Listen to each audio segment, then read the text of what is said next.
இவன் ஒரு ஃப்ராடு. இவன் எப்படி வந்து உடவு பண்றான்? எங்க நான் என்ன சொல்றேன்னா, பெத்த தாய் தகப்பன்னு எல்லாத்தையும் உதறிட்டு தூக்கிட்டு வரவன் தான் அகோரி. பெண்களோட தொடர்புக்குன்னு ஒரு ரூம்குள்ள போயிட்டு வந்து வீடியோ எல்லாம் எடுத்து போட்டுச்சு. அதை பத்தி வந்து இவன் வந்து பாத்தீங்கன்னா அது மாதிரி குற்றச்சாட்டு சொல்றான். அந்த பொண்ணு இன்னொரு எக்ஸ்ட்ரீமா ஒண்ணு சொல்லுது, அவங்க அம்மா முன்னாடி தான் செக்ஸ் வச்சுக்குவான். இது எவ்வளவு பெரிய இப்ப ரீசெண்டா இன்னைக்கு காலையில பார்த்த வீடியோ, அவன் அம்மா முன்னாடி செக்ஸே பண்ணுவான் அப்படின்னா இவனை எந்த லிஸ்ட் சேர்ப்பீங்க? அகோரி லிஸ்ட் விடுங்க. எந்த ஒரு மனுஷன் வந்து இந்த வேலையை செய்வாங்க? ஆத்தாக்கு வந்து பாத்தீங்கன்னா கல்யாணமா எந்த விதத்துல அகோரின்னா வந்து பணத்தை திங்கிறவங்க, அவங்க வந்து கஞ்சா அடிக்கிறவங்க அப்படின்ற ஒரு தாட்டு மட்டும்தான் வந்து இருக்கு. நீங்க அந்த கலையரசனோட நீங்க அகோரியம் கேட்கறப்ப வந்து எல்லாரும் திருப்பி அவங்க என்ன கொஸ்டின் கேட்பாங்கன்னா வந்து நீங்க மனித மாமிசம் சாப்பிட்டுருக்கீங்களா? அவங்க சாப்பாடே சாப்பிட மாட்டாங்க. அவங்க என்ன சாப்பிடுறாங்க, என்ன பண்றாங்க, ஏன் பணத்து மேல உட்காந்து வந்து அவங்க வந்து அதாவது அவங்களா போவாங்க. ஒரு சுடுகாட்டுல ஒரு பணம் எரிஞ்சுக்கிட்டு இருக்கும், அவங்களா போயிட்டு வந்து பாத்தீங்கன்னா அந்த பணம் யாருன்னே தெரியும். அவங்களா வாண்டடா போய் வந்து பாத்தீங்கன்னா இந்த ஜென்மத்துல வந்து உனக்கு எல்லாத்தையும் விடுவிச்சு அவனுக்கு அடுத்த ஜென்மத்துக்கு வந்து உனக்கு பிறவி இல்லாம நான் உனக்கு வந்து பாத்தீங்கன்னா ஆசீர்வதிக்கிறேன்னு சொல்லி யாரோ ஒரு பணம் இதை நம்பிதான் ஏகப்பட்ட பேர் வந்து இந்தியாவில இருக்கிற எல்லா இந்துக்களும் போய் காசு போய் சாராங்க. சில அகோரிகள் வந்து பாத்தீங்கன்னா நிர்வாணமா இருப்பாங்க, சில அகோரிகள் வந்து பாத்தீங்கன்னா வந்து பிறப்பொறுப்பு மட்டும் மறிச்சிருப்பாங்க, சில அகோரிகள் பாத்தீங்கன்னா வந்து முழுமையா வந்து பாத்தீங்கன்னா காவிரி அணிஞ்சிருப்பாங்க, சில அகோரிகள் பாத்தீங்கன்னா உடம்புல வந்து வெறும் சாம்பல் மட்டுமே பூசி இருப்பாங்க, சில அகோரிகள் வந்து பாத்தீங்கன்னா முடிய ஃபுல்லா வளர்த்து நிறைய வந்து பாத்தீங்கன்னா பின்னாடி ஜடா முடி இருப்பாங்க. அனைவருக்கும் வணக்கம். நம்முடன் சமூக ஆர்வலர் திரு சோழ பாண்டியன் அவங்க வந்திருக்காங்க. வணக்கம் சார். வணக்கம். இப்ப அகோரி கலையரசன் குறித்து வந்து பாத்தீங்கன்னா டெய்லி ஏதாவது ஒரு நியூஸ் வந்து பரபரப்பா வந்துகிட்டே இருக்கு. அவர் இதுக்கு முன்னாடி பாத்தீங்கன்னா ஒரு டிக்டாக் மூலமா பிரபலமானாரு, திடீர்னு சில நாட்கள் காணாம போனாரு, அப்புறம் பார்த்தா திடீர்னு அகோரின்னு தோன்றினாரு. இப்ப பாத்தீங்கன்னா அவர் மீது அவர் மனைவியே புகார் கொடுக்குறாங்க.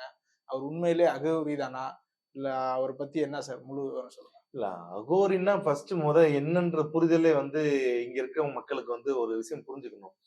அகோரின்னா வந்து பணத்தை திங்கிறவங்க, அவங்க வந்து கஞ்சா அடிக்கிறவங்க அப்படின்ற ஒரு தாட்டு மட்டும்தான் வந்து இருக்கு. நீங்க அந்த கலையரசனோட நீங்க அகோரியம் கேட்கிறப்ப வந்து எல்லாரும் திருப்பி அவங்க என்ன கொஸ்டின் கேட்பாங்கன்னா வந்து நீங்க மனித மாமிசம் சாப்பிட்டுருக்கீங்களா? அந்த மாதிரி கொஸ்டின் தான் கேட்கிறாங்க.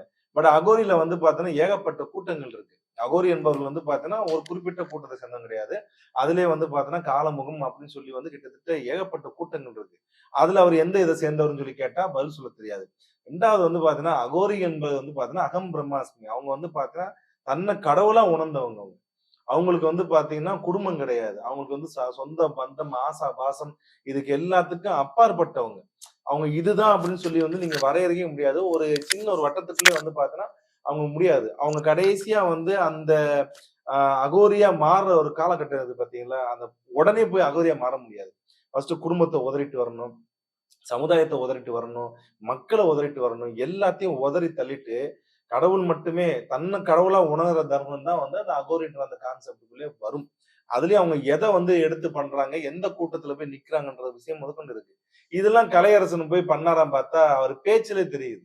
இவர் வந்து ஒரு டிக்டாக் வந்து ஒரு கப்புள்ஸா அவர் என்ன சொல்றாருன்னா, தன் வந்து ஒரு அகோரியிலே வந்து தன்னை வந்து காளி அப்படின்றாரு.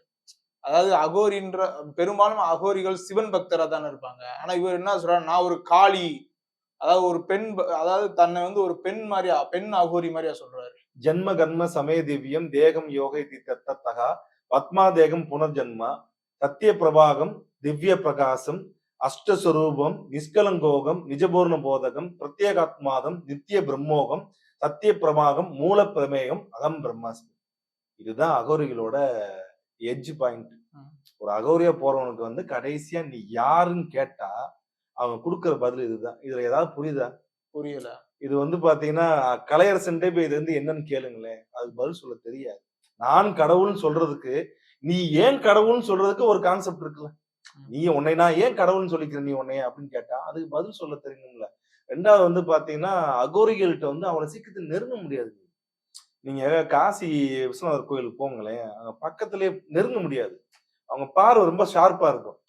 இன்னொரு விஷயம் என்னன்னா வந்து நீங்க ஒரு இதை சொன்னா கொஞ்சம் பிரச்சனை கூட வரும். ஒரு மனநலம் பாதிக்கப்பட்டவர்கிட்ட பக்கத்துல நெருங்க முடியுமா? அவங்க கண்ணை பார்த்திருக்கீங்களா? ஒரு மனநலம் பாதிக்கப்பட்டவங்க கண்ணை பார்க்க முடியாது. அவங்களோட பார்வை வந்து ரொம்ப ஷார்ப்பா இருக்கும். அதை விட ஷார்ப்பானதுதான் வந்து அகோரிகள். பிகாஸ் 2 பேருக்குமே வந்து பாத்தீங்கன்னா 2 பேருமே வந்து குளிக்க மாட்டாங்க. 2 பேருமே வந்து பாத்தீங்கன்னா வந்து சொந்த பந்தம் கிடையாது. 2 பேருக்குமே வந்து இந்த உலகத்துல இருக்க மாட்டாங்க. மனநலம் பாதிக்கப்பட்டவங்க இன்னொரு உலகத்துல இருப்பாங்க. மேல வானத்த பார்த்து பேசுவாங்க. தனியா ஒரு மரத்த பார்த்து பேசுவாங்க. ஒரு அவங்களும் ஒரு ஆப்ஜெக்ட் கிரியேட் பண்ணிட்டு பேசுவாங்க. அந்த மாரி தான் வந்து அகோரிகளோட உலகமே வேற.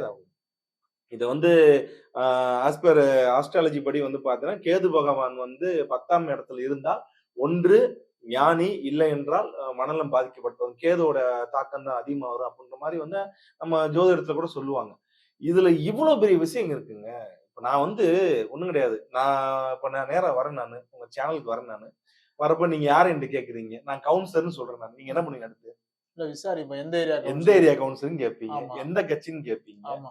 இப்ப கரண்ட்ல இருக்கீங்களான்னு கேட்பீங்க. இல்ல எக்ஸ் கவுன்சிலர்ன்னு கேட்பீங்க. ம். இல்ல கவுன்சிலருக்கு அப்ளை பண்ணிட்டு தோத்து போனவனான்னு கேட்பீங்க. எல்லாமே ஆமா, கேட்பீங்க. ஆமா, ஆமா.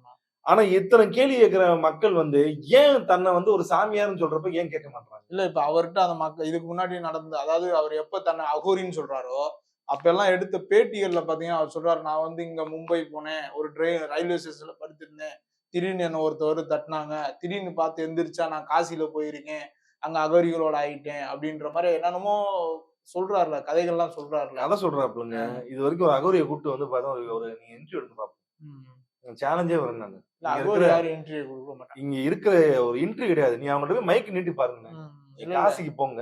நீங்க மைக்கோட பக்கத்துல நெருங்க முடியுதான்னு பாருங்க. அவங்கள நெருங்கவே முடியாதுங்க. ம். அவங்க சாப்பாடே சாப்பிட மாட்டாங்க. அவங்க என்ன சாப்பிடுறாங்க? என்ன பண்றாங்க? ஏன் பொணத்து மேல உட்கார்ந்து வந்து அவங்க வந்து அதாவது அவங்களா போவாங்க. ஒரு சுடுகாட்டுல ஒரு பொணம் எரிஞ்சுகிட்டு இருக்கும். அவங்களா போயிட்டு வந்து பார்த்தீங்கன்னா, அந்த பிணம் யாருன்னே தெரியாது. அவங்களா வாண்டடா போய் வந்து பார்த்தீங்கன்னா, இந்த ஜென்மத்துல வந்து உனக்கு எல்லாத்தையும் விடுவிச்சு, உனக்கு அடுத்த ஜென்மத்துக்கு வந்து உனக்கு பிறவி இல்லாம நான் உனக்கு வந்து பார்த்தீங்கன்னா, ஆசீர்வதிக்கிறேன்னு சொல்லி, யாரோ ஒரு பொணம். இத நம்பி தான் ஏகப்பட்ட பேர் வந்து இந்தியால இருக்கிற எல்லா இந்துக்களும் போய் காசில போய் சாகுறாங்க. ஏன்னா காசில போய் இறப்பதுனால வந்து தனக்கு வந்து அடுத்த ஜென்மம் கிடைக்காது. இந்த ஜென்மத்துல இருந்து விடுபட்டுரும் இந்த உயிர் அப்படின்னு சொல்லி இது மிகப்பெரிய ஒரு இறை நம்பிக்கை. அவங்க அகோரி என்ன பண்ணுவாங்கன்னா, எரிஞ்சுகிட்டு இருக்கு. திடீர்னு பார்த்தா அங்க உட்கார்ந்து ஒரு அகோரி வந்து பார்த்தன்னா, அந்த பணத்துக்கு வந்து அந்த ஜென்மத்துல இருந்து விடுவிச்சு அடுத்த ஜென்மத்துக்கு போயிருவான். அடுத்த ஜென்மத்திலயும் உனக்கு பிறவி இல்லாம கட் பண்றது. இந்த நம்ம இந்து கலாச்சாரத்திலயும் சரி, இல்ல நம்ம தமிழோடலயும் சரி, மெய்ஞானத்திலயும் சரி, எல்லாத்துலயும் பார்த்தீங்கன்னா, அந்த பிறவி என்பது வந்து பார்த்தீங்கன்னா, முடிச்சுட்டு அடுத்த பிறவி எடுக்காம இருக்கிறதுக்கு பேரு தான் வந்து ஞானம் அடையுதுன்னு சொல்லுவாங்க. சோ அத தடுக்கிறதுக்கு வந்து பார்த்தீங்கன்னா, இந்த அகோரிகளுக்கு அந்த சக்தி இருக்குன்னு சொல்லி நம்புறாங்க. ஏன்னா, அவங்கள்ட்ட போயிட்டு வந்து அவங்க அப்பா, அம்மா, அண்ணன், தங்கச்சி, சொந்தம், பந்தம், நண்பர்கள், உற்றார், உறவினர், சமூகம் எதுவுமே கிடையாது அவங்களுக்கு. எல்லாத்தையும் உதறிட்டு வந்து பார்த்தீங்கன்னா, ஒரு சின்னதா சில அகோரிகள் வந்து பார்த்தீங்கன்னா, நிர்வாணமா இருப்பாங்க. சில அகோரிகள் வந்து பார்த்தீங்கன்னா வந்து பிறப்புறுப்பு மட்டும் மறைச்சிருப்பாங்க. சில அகோரிகள் பார்த்தீங்கன்னா வந்து முழுமையா வந்து பார்த்தீங்கன்னா காவி உடை அணிஞ்சிருப்பாங்க. சில அகோரிகள் பார்த்தீங்கன்னா உடம்புல வந்து வெறும் சாம்பல் மட்டுமே பூசி இருப்பாங்க. சில அகோரிகள் பார்த்தீங்கன்னா வந்து கையில எந்த வெப்பன் இல்லாம இருப்பாங்க. சில அகோரிகள் வந்து பார்த்தீங்கன்னா வந்து இந்த சூலாயுதம் வச்சிருப்பாங்க. சில அகோரிகள் வந்து பார்த்தீங்கன்னா வந்து சாட்டை மாரி ஒரு இது வச்சிருப்பாங்க. சில அகோரிகள் வந்து பார்த்தீங்கன்னா, முடிய ஃபுல்லா வளர்த்து நெறைய வந்து பார்த்தா பின்னாடி ஜடாமுடி விட்டுருப்பாங்க. இல்ல இப்ப அவருக்குமே ஜடாமுடி ஜடாமுடி வச்சிருந்தா இல்ல ஆனா அது எப்படி ஒரு ஜடாமுடி வந்து அதாவது ஒரு நீங்க வருஷத்துக்குள்ளே 3, 4 மாசத்துல எப்படி சார் இவ்வளவு முடி வரும்? அதேதான். அதாவது நீங்க வந்து மக்கள ஏமாத்த முடிவு பண்ணிட்டீங்கன்னா, நீங்க வந்து முழுமையா வந்து நீங்க ஒரு பொய்ய சொல்லி அவங்கட்ட போ முடியாது. அப்ப நீங்க வந்து ஒரு உண்மைய வந்து கொஞ்சம் கொஞ்சம் உள்ள கொண்டு வரணும். அகோரிகள் எப்படி இருக்காங்க? என்ன பண்றாங்க? ஏது பண்றாங்க? அவங்க என்னென்ன விஷயங்கள்லாம் செய்றாங்க? நாக்குல சூடு ஏத்துறதுக்கு பேரு வந்து பார்த்தீங்கன்னா, பக்தியா? இல்ல வந்து பார்த்தீங்கன்னா வித்தையா? வித்த சார். அது வித்த அது. ம். நாக்குல வந்து ஒருத்தர் கையில சூடு ஏத்துறது ஒரு வித்த. ம். சரிங்களா? சூடம் வந்து பார்த்தீங்கன்னா வந்து பிற்காலத்துல கண்டுபிடிச்சது. அந்த காலத்துல சூடமே கிடையாது. விளக்கேத்தும் முறை மட்டும் தான் நம்மள்ட்ட இருந்துச்சு. சூடம்ன்றது இல்ல இப்ப இப்ப அகோரிகள் வந்து எல்லாம் துறந்தவங்க தானே சார் அகோரி. ஆனா அவர் என்ன சொல்றாருன்னா, உடலுறவுலாம் அகோரி கொல்லலாம். நானும் உடலுறவு பண்றேன் எந்த அப்படின்னு. அகோரி வந்து உடல் இல்ல வச்சான்? அவரு சொல்றாரு. இவன் பண்றனால வந்து அகோரிகள் பண்ணாங்கன்னு சொல்றத வந்து எப்படி ஏத்துக்க முடியும்? ம். இவன் ஒரு ஃப்ராடு. ம். இவன் எப்படி வந்து உடல் உறவு பண்றான்? ஏங்க நான் என்ன சொல்றேன்னா, அ பெத்த தாய் தகப்பன்னு எல்லாத்தையும் உதறிட்டு தூக்கிட்டு வரவன் தான் அகோரி. இல்லறத்துல இருந்துட்டு வந்து பார்த்தீங்கன்னா வந்து துறவறத்துல இருக்க முடியாது. அந்த அகோரி வாழ்க்கைய வாழ முடியாது. இப்ப திருவள்ளுவர் நெறைய பேர் வந்து பார்த்தீங்கன்னா வந்து இல்லறத்துல இருந்தே இந்த உலகத்துக்கு உண்டான எல்லா விஷயமும் செஞ்சு குடுத்தாங்க. அகத்தியரும் சரி, திருவள்ளுவரும் சரி, அவங்க கல்யாணம் கட்டி வாழ்ந்துட்டு இருந்தாங்க. ஆனா இந்த அகோரி கான்செப்ட்டே வேற. இவன் வந்து பார்த்தீங்கன்னா சம்பாதிக்கணும்னு நெனைக்கிறான். ஆனா இங்க இருக்க சுகத்தையும் விடக்கூடாது. ம். சுகத்தையும் விட்டுறக்கூடாது. இப்ப உங்க அப்பா இறந்தப்ப வந்து ஏன் அழுகுற? எந்த அகோரி வந்து பார்த்தீங்கன்னா அப்பா இறந்தப்ப அழுவாங்க சொல்லுங்க நீங்க? அவன் அழுகையே வராது. இப்ப நீங்க சிவவாக்கியர் பாடல் எடுத்தீங்கன்னா, அவர் சிம்பிளாவே சொல்லுவாப்புல. தாய் மகனுக்கும் இருக்கிற அந்த சென்டிமென்ட்டே அத கூட வந்து பாலா வந்து நீங்க படத்த டயலாக் வச்சிருப்பாப்புல. ஐயிரண்டு திங்களாகி அடங்கி நின்ற தூய்மையே கையிரண்டு காலிரண்டு கண்ணிரண்டு ஆனது உடம்பாவது ஏதடி உயிராவது ஏதடி அப்படின்னு சொல்லி அந்த தாய்க்கு மகனுக்கு இருந்த அந்த ரிலேஷன்ஷிப்பை கட் பண்ற பாட்டு அது. ஐயிரண்டு திங்கள், திங்கள்னா மாதம், ஐயிரண்டுனா 10 மாதம் வந்து அடங்கி நின்ற தூய்மையின் மூலமாக ஒரு உயிர் உருவாகி வெளியே வருது. உடம்ப வச்சு உயிரை எடுத்த ஞானி அப்படின்னு சொல்லி வந்து அது சொல்றப்பட பாடல். இவ்வளவு டீப்பா இருக்கிற ஒரு மிகப்பெரிய ஒரு ஆன்மீகத்தை போய் வச்சுக்கிட்டு கேவலம் ஒரு யூடியூப்ல ஒரு வீடியோ போட்டு சம்பாதிக்கிறக்காண்டி இந்த மாதிரி பண்றாப்ல. அது மட்டும் இல்ல, இப்ப இல்லாம சமீபத்துல அவர் ஒய்ஃப் வந்து பாத்தீங்கன்னா அவருக்கு நிறைய பெண்களோட தொடர்பு இருக்குன்ற மாதிரி எல்லாம் குற்றச்சாட்டு வருது இல்ல சார்? பெண்களோட தொடர்புக்குன்னு ஒரு ரூம்குள்ள போயிட்டு வந்து வீடியோ எல்லாம் எடுத்து போட்டுச்சு. ஆ. அத பத்தி வந்து இவன் வந்து பாத்தீங்கன்னா அது மேல குற்றச்சாட்டு சொல்றான். அந்த பொண்ணு இன்னொரு எக்ஸ்ட்ரீமா ஒண்ணு சொல்லுது, அவங்க அம்மா முன்னாடி தான் செக்ஸ் வச்சுக்குவாங்க. ஐயோ. இது எவ்வளவு பெரிய இப்ப ரீசெண்டா இன்னைக்கு காலையில பார்த்த வீடியோ ஒண்ணு. ம். அவன் அம்மா முன்னாடியே செக்ஸே பண்ணுவான் அப்படின்னா இவனை எந்த லிஸ்ட் சேர்ப்பீங்க நீங்க? நீங்க அகோரி லிஸ்ட் விடுங்க. எந்த ஒரு மனுஷன் வந்து இந்த வேலையை செய்வானா? ஒரு பெத்த தாய் முன்னாடி வந்து அது வராது. ம். அப்ப அது மாதிரி பண்றானா அப்ப இவன் என்ன பிறவி இவன்? இவனோட கான்செப்ட் வந்து பாத்தீங்கன்னா வந்து சம்பாதிக்கிறது. ஒரு அகோரிக்கு உண்டான எந்த ஒரு விஷயமும் கிடையாது. சரி, இவன் குரு யாரு? ம். அவங்க எல்லா அகோரியும் பார்த்தோன்னா ஒரு குரு மூலமா தான் இல்ல, ஞானம். அவர் ஒரு பேர் சொல்றாப்ல, ஏதோ ஒரு பேர் காசு அவர் எங்க இருக்காரு ஏது இருக்காரு யாருக்கும் தெரியாது. நான் கூட சொல்லுவேன், ஸ்ரீ மகாலிங்க சாமிகள் ஒருத்தர் இருந்தாப்ல, அங்க நின்றாப்புல என் தலையில கை வச்சாப்புல அன்னையில நான் சாமி ஆயிட்டேன்னா, இது அன்பே சிவம் படத்துல சொல்ற நம்ம கமலஹாசன் சொல்ற மாதிரிதான். மலை உச்சியில இருந்த ஒரு அம்மா வந்து என்னைய சாமின்னு சொல்லுச்சு அப்படின்னு சொல்ற மாதிரிதான் இதுவும். அப்ப இது வந்து ஆன்மீகத்தின் பெயரால் தமிழ்நாட்டு மக்கள் வந்து நம்மளுக்கு ஒரு தேடல் இருக்கு. இல்ல, மக்களுமே என்ன நம்பல இல்ல சார் கலையரசனா? இல்ல ஒரு சில பேரை நான் அவனை நம்பி அவங்க ஊர்ல வந்து பாத்தீங்கன்னா அவனை கூட்டு போய் திருவிழா நடத்துறாங்களா இல்லையா? எவ்வளவு பெரிய முட்டாள்தனம் சொல்லுங்க நீங்க. அவனை கூட்டு போய் அவன் ஊருக்கு இப்ப வந்து பார்த்தா அவங்க ஊருக்காரங்க போறா இல்ல இவன் ஃப்ராடு பண்றாங்க. அன்னைக்கு எங்க போனாங்க எல்லாருமே? அன்னைக்கு அவனை வச்சு இது நடத்தாங்க. அப்புறம் ஏதோ சென்னையில ஒரு கோயில்ல வந்து பாத்தீங்கன்னா இவனா போய் ரோட்ல ஆடி கடைசி அந்த கோயில கைப்பத்தி அவங்க உட்கார்ந்து இருந்தான். அப்புறம் அவங்க விரட்டி விட்டாங்க. அன்னபூர்ணி மாதிரி ஆளுகளை ஏத்துக்கிற இந்த தமிழ்நாட்டுல வந்து கலையரசு ஏத்துக்க மாட்டாங்களா? நாக்குல சூட ஏத்துறான். அன்னபூர்ணி என்ன பண்ணுது? ஒண்ணுமே பண்ண மாட்டேங்குது. கையில ஒரு சூட ஏத்துறது நான் தான் சக்தின்னு சொல்லுது. இல்ல, இப்ப அன்னபூர்ணி கூட கல்யாணம் ஆக போகுது. 3வது கல்யாணம். அதான் பத்திரிக்கை எல்லாம் ஆயிடுச்சுன்னு தான் சொன்னாங்களே. இன்னும் ஆகலையா? தெரியல, இன்விடேஷன் பார்த்தோம். ஆத்தாக்கு வந்து பாத்தீங்கன்னா கல்யாணமா எந்த விதத்துல இங்க வந்து அதான் சொல்றேன்ல, திரைக்கடல் ஓடி திரவியம் தேடிய ஒரு சமூகம் நம்ம சமூகம். அது திரைக்கடல் ஓடி திரவியம்னா வந்து இந்த கடல்களை தாண்டி போய் வந்து யாரு கடவுள் யாரு அப்படின்னு சொல்லி தேடி ஓடக்கூடிய ஒரு சமூகம். எங்க போய் இது யார்கிட்ட போய் தேடுறாங்க பாத்தீங்களா?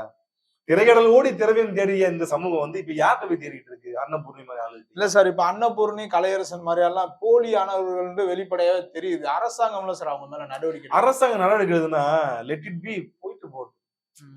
அதாவது நீங்க எப்ப வந்து பாத்தீங்கன்னா அரசாங்கம் அந்த பக்கம் திரும்பும்னா எப்ப வந்து பாத்தீங்கன்னா அங்க மணிக்கோரல் நடக்குதோ, உண்டியில குலுக்கி சம்பாதிக்கிறான், பணம் சம்பாதிக்கிறான், ஒரு 50 லட்சம் அடிச்சிட்டான், 2 கோடி ரூபாய் அடிச்சிட்டான், இந்த மாதிரி மணிக்கோரல் நடந்தாதான் நீங்க வந்து அறநிலைத்துறை என்ன பண்ணும் பாருங்களேன். உண்டியல் வச்சாதான் வந்து அறநிலைத்துறை உள்ள வரும். HRNC வந்து பாத்தீங்கன்னா ஒரு கோயில்ல வந்து உண்டியல் நீங்க வச்சிட்டீங்கனாலே ஆட்டோமேட்டிக்கா வந்து பாத்தீங்கன்னா அது வந்து உள்ளுக்குள்ள அந்த ஒரு கான்செப்ட் உள்ள வந்துடும். அந்த மாதிரி இவங்க செய்யற இந்த மாதிரி வந்து இழிவான வேலையை வந்து கண்டுக்கு காணாம போயிடுவாங்க கவர்மெண்ட். கம்ப்ளைண்ட் ஆக மாட்டேங்குது இல்ல. யாரு போய் கம்ப்ளைண்ட் பண்ணுவா சொல்லுங்க? நீங்க கம்ப்ளைண்ட் பண்ணாதானே வந்து சோமோட்டிவா எடுத்து பண்ணலாம். சில நீதிமன்றங்கள் வந்து எத்தனை கேஸ் எடுத்து பண்ணலாம். இதெல்லாம் வந்து இதே இது வந்து நீங்க ஒரு ஹாஜியாவோ, நம்ம இஸ்லாமியர் வந்து பாத்தீங்கன்னா ஹாஜின்னு சொல்லுவாங்க, ஒரு ஹாஜியாவோ இல்ல வந்து கிறிஸ்தவர்கள் வந்து பாத்தீங்கன்னா வந்து ஒரு பாஸ்டரோ இந்த மாதிரி இந்த வேலையை செஞ்சாச்சுங்களே அவங்களே கேஸ் கொடுப்பாங்க. நீங்க பாத்துருப்பீங்க. அவங்களே பெட்டிஷன் கொடுப்பாங்க. பெட்டிஷன் கொடுத்து வந்து அவங்க மேல கம்ப்ளைண்ட் ரைஸ் பண்ணுவாங்க, செய்வாங்க. ஆனா நம்ம இதுல வந்து பாத்தீங்கன்னா கண்ணும் காணாம போயிருவாங்க. ஏன்னா தெரியுமா? இவன் ஏமாத்திட்டான் அடுத்த ஆள் யாருன்னு சொல்லி போயிருவாங்க. அன்னபூர்ணி ஏமாத்திச்சுன்னா வந்து புண்ணியமூர்த்தி, கலையரசன் ஏமாத்திட்டான்னா வந்து இன்னொரு கலையரசன் அப்படின்னு போயிருவாங்க. மொத்தத்துல வந்து பாத்தீங்கன்னா பக்தி என்பது வந்து பாத்தீங்கன்னா நீங்க உங்களுக்குள்ள தேடுற விஷயம் இல்லைன்னா வந்து எத்தனையோ கோயில்கள் சோழ காலத்து கட்டின கோயில், பாண்டியர் காலத்தை கட்டின எத்தனையோ வந்து பார்த்தா சிவபெருமான் கோயில் இருக்கு, விஷ்ணு பகவான் கோயில் இருக்கு. பெண்ணை வந்து பார்த்தீங்கன்னா தெய்வமா வணங்கக்கூடிய வந்து கொற்றவையோட உருவம் எத்தனையோ கோயில் இருக்கு. கொற்றவையோட மகன் தான் முருகன். எவ்வளவோ விஷயங்கள் இருக்கு. பெண்களுக்கு ஆண்களுக்கு எல்லா விஷயம் இருக்கு. ஆனா இதெல்லாம் தாண்டி இந்த சாமியார்ட்டு ஏன் போறாங்கன்றது இன்னைக்கு $1,000,000 கொஸ்டினா இருக்கு. ஒவ்வொரு காலகட்டத்திலையும் ஒவ்வொரு சாமியார் வந்து ஏமாத்திட்டு மேலும் இந்த மதத்தின் மீதான வெறுப்புகள் வந்து பாத்தீங்கன்னா அதிகமா வந்து இங்க நடந்துட்டு தான் இருக்கு.